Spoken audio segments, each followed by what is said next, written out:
Hey everybody, how's it going? Got out with the local instructor, Fabrizio, or Breezy as we call him. He brought out some of his students out for some inland flights and into my area. One of the guys he brought out was is a coworker of mine, who I kind of talked into flying, and so I tagged along for this one. I think it was the first flight for at least a couple of the guys, the first inland flight, I should say. Um, and so I got to be the wind dummy for the day. I'm sure the new students were over there, taking it in, and it was a little bit windy this day. It was about 9 miles an hour on the surface, and then 500 feet you had 14, 15 miles an hour, I think is what Ryan Carlton showed. So, and we took off almost a full 2 hours, maybe 2.5, let's say 2 hours before sunset. So it was a little bumpy, a few mild thermals, small thermals.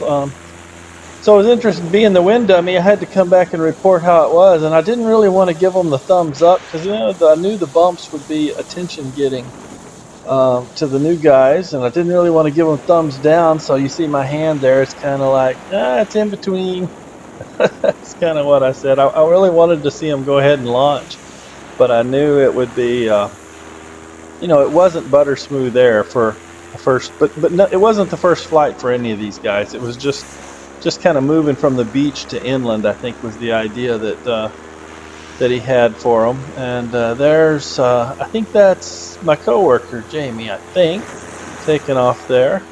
He got in the air, and I didn't record much of the flying around. I stayed pretty far away from the guys. Didn't want to get in anybody's space. Didn't really want to interfere with Breezy and his instructing. But once they all landed, they landed kind of early. I buzzed them on the ground here a little bit. Wasn't sure. Seemed awful early for me to be finishing up. So I buzzed them a little bit, and then I'll come in for a landing and chat with them, see how it went, and end up talking them into going for another flight.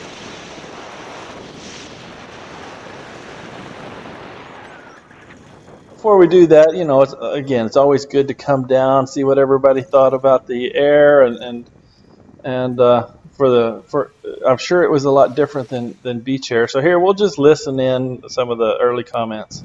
Want to do it again? Yeah, it's just gonna get better. I know, right? Hey? All right, I'll just take a little break.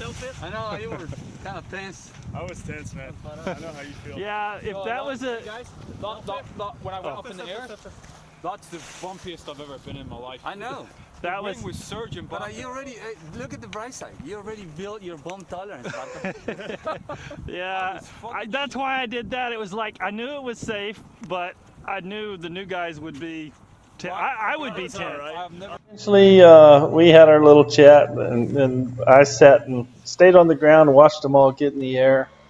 And there goes, I think his name was Brandon, if I remember right. Anyway, he did a good job on, I think, both of his launches and his landings. And here, who's next? I think the next one in the air, I don't remember his name. Starts with an M. I think the Russian guy. I'll give up on the name. Starts with an M. Wing didn't want to come just right, but he stuck with it and did it like a champ. I think this guy's been flying a fair bit before. Not necessarily a new beginner, but he came out with them. And I also stuck around and watched my buddy Jamie get in the air. I want to compliment him. He did a great job. Wing came up a little bit right, but what I really like is the not rushing it, Just keep a little bit of forward motion, get under it, not commit until everything's just right. I see several folks that want to rush things and just hit that power and go, and that kind of can correct itself a lot, but it can also get you in trouble. Get some lines into the prop and other bad things. Here, I'm going to set up to go, and you'll see here in a moment, once I get the wing up, one big mistake. The most experienced, Breezy, the instructor's most experienced guy, but I guess I was the next. And I left my sunglasses hanging from my shirt. somewhere right about here, you might hear a little thump, and the prop gets hit. And I look, uh-oh, I'm going to come down for a landing. So that's the benefit of making sure you got a lot of nice open space and you know, lots of options on a takeoff. So very uneventful, and didn't land very far. Just kept going straight. And couldn't ask for a better situation. Didn't really have an engine out, but here I'm inspecting the damage, finding big gash in my prop. Later on in the garage, I found actually a piece of the glasses embedded in the prop. There's one half of the sunglasses that was prescription. It was like bifocal reading glasses that were Aviator sunglasses. Pull out my pumpkin. Thanks, Tony, NCPPG pilot. I think he's still making those. And Breezy, thanks to him, he didn't have to do it. I could have walked back, no problem, but he hopped in his truck and came over and helped me pack up the wing and put the paramotor in the back of his pickup. Give me a little ride back to where my truck was. Yeah, I rode in the back. You know, we put the paramotor back there, didn't strap it down, just to kind of trip around the block, if you will. And they got the pumpkin riding there, and me in the back in the paramotor. So all that was left was to watch the other guys have a little fun, and they still came in a little earlier than I would have. I don't think they were low on gas. I like to stay out to the bitter ends. You usually have the best air right at sunset, although I think some of them didn't have strobes. I forgot about that. Anyway, there's next one coming in.